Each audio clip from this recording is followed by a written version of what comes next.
20 araw lang dapat inaabot ang pagpapatitulo ng lupa ayon mismo sa Land Registration Authority o LRA. Pero siyam-siyam ang inaabot ng ilan nating kababayan na kinukubrahan pa umano ng 10,000 pisong padulas. Binusisi po natin yan sa pagpapatuloy ng serye ng ating special report kontra red tape. Dahil kung taga-LRA ka, nagsisilbi ka dapat, bawal ang red tape. Nakatutok si June Veneracion. Hindi na po ma-process kagad dahil may mga backlogs pa. Humingi sila ng 10,000. Mayo 2025 pa, nagpaproseso ng transfer of ownership ang pamilya ni Edwin sa Land Registration Authority para sa ipinamanang lupain ng kanilang mga magulang sa Camarines Sur. Kumpleto ang naipasa nilang mga dokumento para mapagulong ang prosesong magtatagal daw ng 2 buwan ayon sa kinatawan ng Registry of Deeds sa CamSur. Kasama na riyan ang pagbabayad sa mahigit 6,000 pisong processing fee. Following month, which is June, bumalik na po ulit sa Manila. Tapos dito ko lang po tinatrack yung status niya via online. Pero napako na raw sa under examination ang status sa LRA online tracking system. Nagantay po ako ng another month, baka sakaling umusad na yung process niya.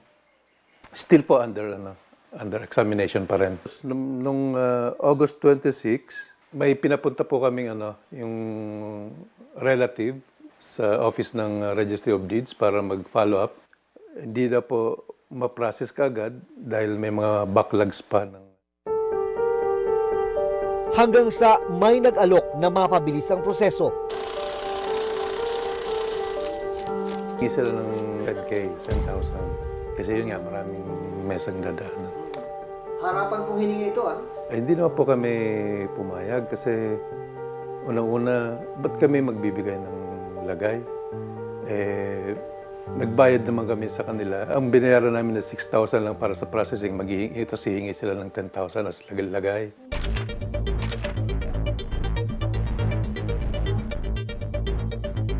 Bukod sa pag-check online nung progress o estado nung kanyang application itong si Edwin, ay tumitingin din sa website ng Land Registration Authority para makahanap ng paraan para mag-follow up. At ito nga yung isa sa mga nakita niya. Ito ba yun, Edwin? Yung number? Tama po, sir. Yan po yung number niya. Subukan natin. Your number cannot be completed as dialed.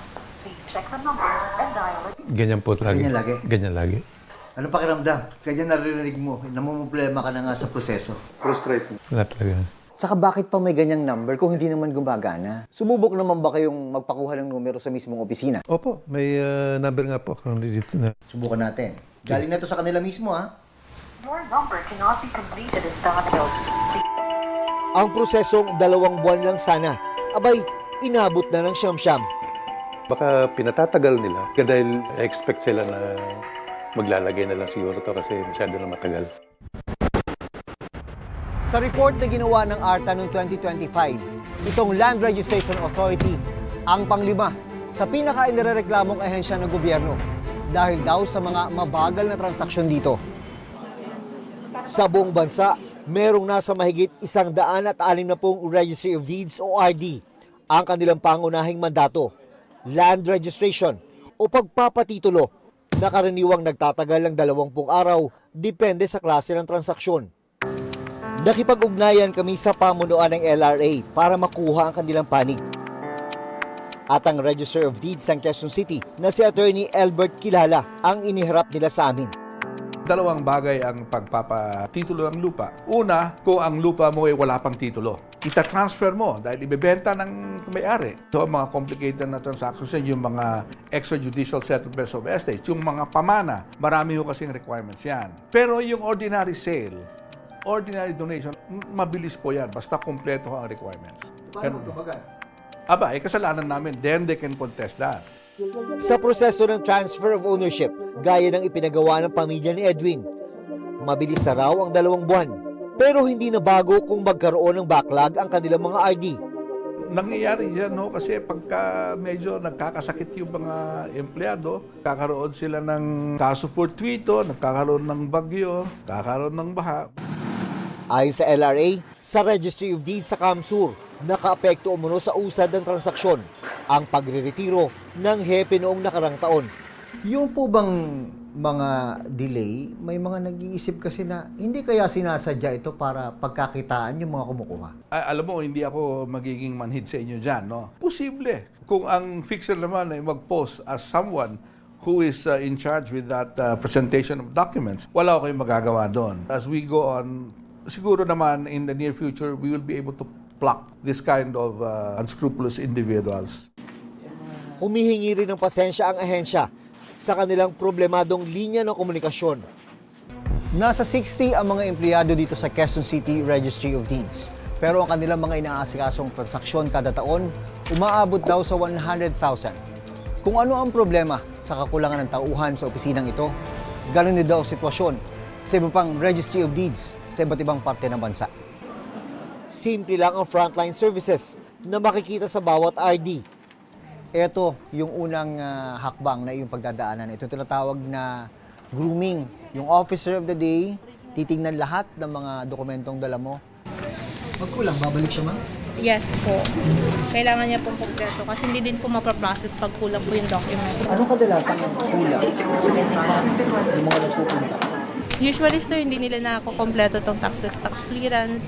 Minsan yung mga sa e-car, BIR. Pagkatapos dito sa grooming, gagawin yung examination. Kadalasan, maabot daw dito ng 1 oras bago matapos ang proseso. Pagkatapos po niyan, dinadala po sa encoding namin. After that is done, pumupunta na siya sa actual examination. Yung examination naman po namin, ito po yung tinitingnan nila yung veracity, kung tama o hindi. Pagka tama lahat, diretso na po sa kahera. Nakatawag sa aming pansin si Maureen na dismayadong hindi nakuha ang titulo na dapat ay i-release na. Disyembre ng nakaraang taon pa raw niya naipasa lahat ng requirements at nabayaran din ang processing fee. Pero hiningan siya ng latest Certificate of Management na ngayon dala na niya. Pero hindi naman namin to dinidisregard yung transaction. However, kailangan lang natin maging updated sa system natin. Sabi baka ma-deny daw po yung binayad ko. Madi-deny siya if ever kung ipupush natin na hindi niyo mapoprovide. Ito ka po, dalang ko Ayan, meron na pala eh. kaya today. Carry naman natin, sige po, push natin. Makaraang aming ipaalam ang hinaing ng pamilya ni Edwin. Nakuha na rin nila ang pinaprosesong transfer of ownership matapos ang 10 buwan. Huwag ho kayo pag-atubilin na gumawa ng formal na complaint. Otherwise, wala kaming paraan para ituwid ang maaring pagkakamali ng opisina. Responsibilidad ng bawat mamamayan ang magbayad ng tamang buwis. Kaya naman, obligasyon din ng mga ahensya ng gobyerno ang suklian ito ng maayos at mabilis na serbisyo. Pero hindi rin naman maikakaila na may mga problemang kinakaharap. Gaya na lang ng Land Registration Authority na may kakulangan sa tauhan na dapat din namang bigyan ng kaukulang solusyon. Para sa GMA Integrated News, June Veneracion, nakatutok, 24 oras. Mga kapuso, update sa Middle East kung saan isang Pinay caregiver nga ang nasawi sa Israel. Ipinakita sa atin ng kanyang kaibigan ang pinsala sa gusali kung saan siya nasawi. Nakatutok si JP Soriano.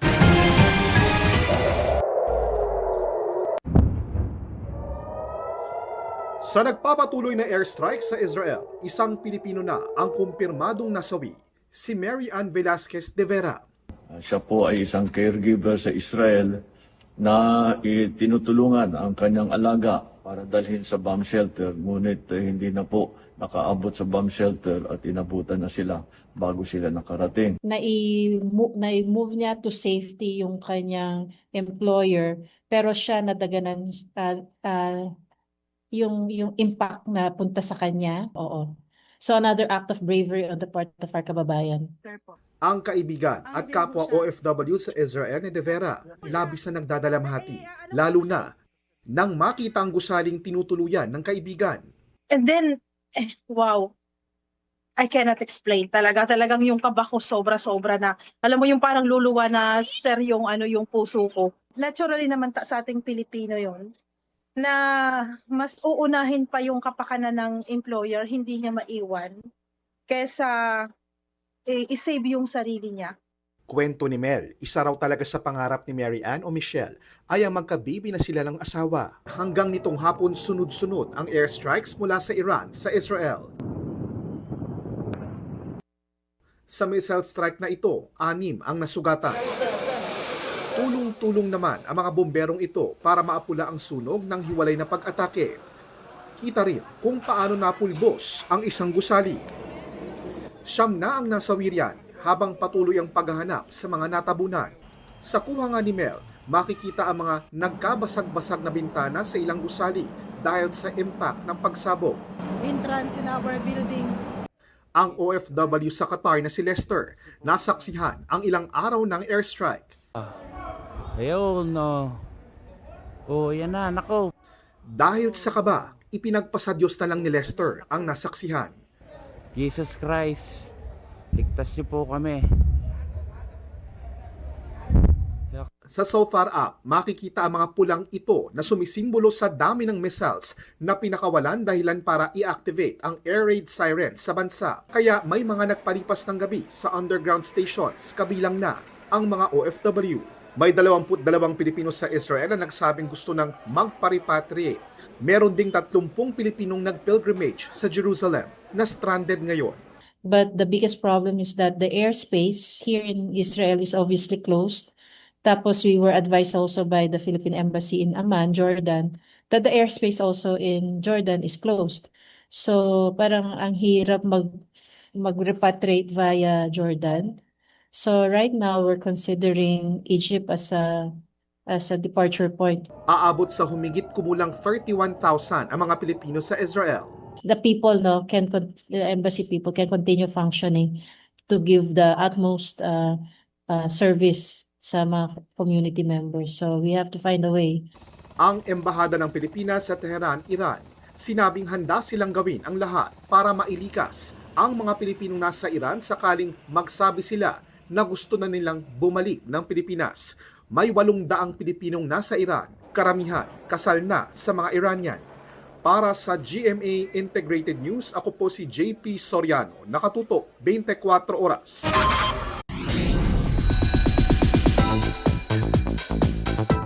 Mabilis na chikahan tayo para updated sa showbiz happening.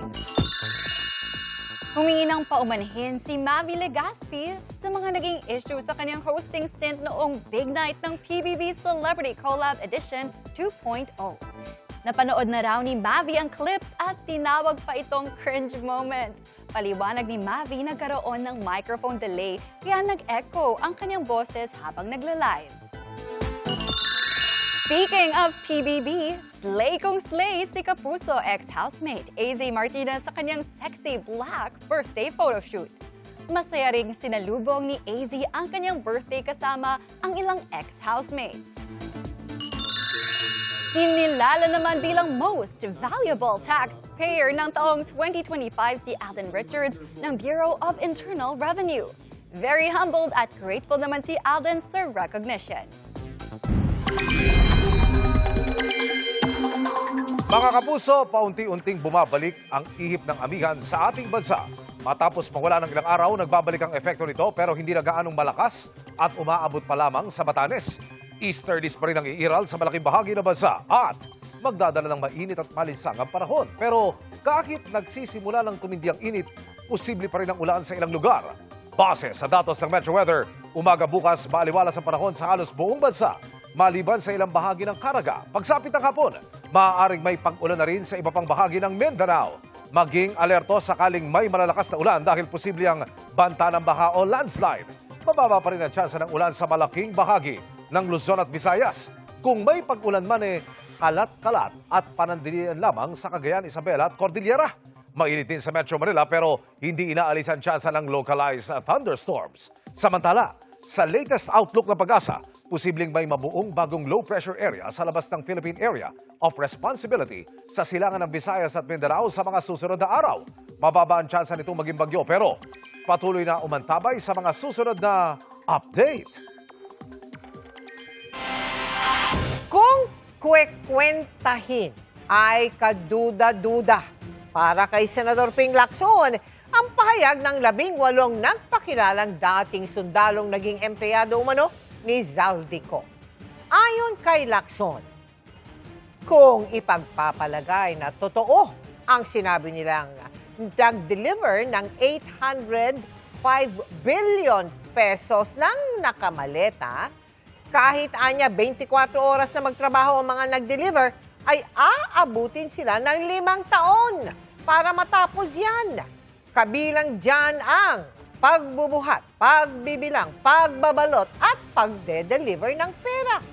Kung sinimulan anya nila ito noong 2023, ay sa 2028 pa sila matatapos. Kinwestiyon din niya kung magkano ang natira para kay Ko na sinasabing nag-utos ng paghahatid ng pera kung na-deliver nga ang sinasabi nilang 805 billion pesos. Isipin na lang natin kung magagamit ang mga nasabing aligasyon bilang instrumento ng propaganda. I raise this question to ensure that the testimonies withstand established facts and logic before we even invite them to testify before the Senate Blue Ribbon Committee. If their statements appear to be demonstratively false and physically impossible to accomplish, wouldn't convening a hearing effectively validate and dignify this information? Overwhelmed sa support at love ng pamilya at fans, kaya emosyonal si Kapuso Big Winner Caprice Cayetano nang sumalang siya sa GMA Integrated News interviews.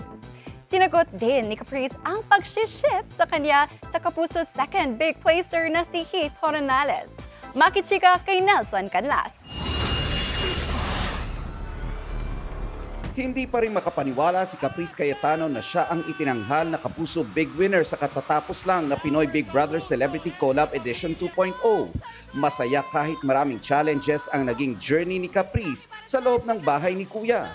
Ang pinakamahirap daw para sa Kapuso Star ay ang pagka-miss niya sa kanyang pamilya sa loob ng 4 na buwan. Nung narinig ko pa lang po na Big Winner po ako, hinanap ko po talaga sila sa audience. Sabi ko, Lord, sa sila mami, gusto ko na silang i-hug. Kaya masaya po talaga ako na nakita ko po sila nung time na yon. Sobrang love na love ko po sila. Nagpapasalamat po ako sa tiwala nilang lahat. Sa lahat din po ng sumusuporta sa akin hanggang dulo po. Maraming salamat po. Kaya po din ako napapatingin din ng social media. Gusto ko po mag-thank you sa kanila. Kung pwede lang po isa-isahin ko mag-thank you sa kanila, gagawin ko. 2 days pa lang si Caprice sa outside world. Aminado siyang nag-a-adjust pa siya sa atensyon na natatamasa niya ngayon. Wala po akong babaguhin talaga. Dahil hindi po ako mapupunta dito. Hindi po ako mapupunta po dito sa posisyon kong to. Kung may babaguhin po ako doon kahit kaunti. Miss na daw niya ang kanyang routine sa loob ng PBB house. Pagising ko po, habang kumakain po ako ng chicken, nagsuot po ako ng name tag. Nagsuot po ako ng name tag, opo.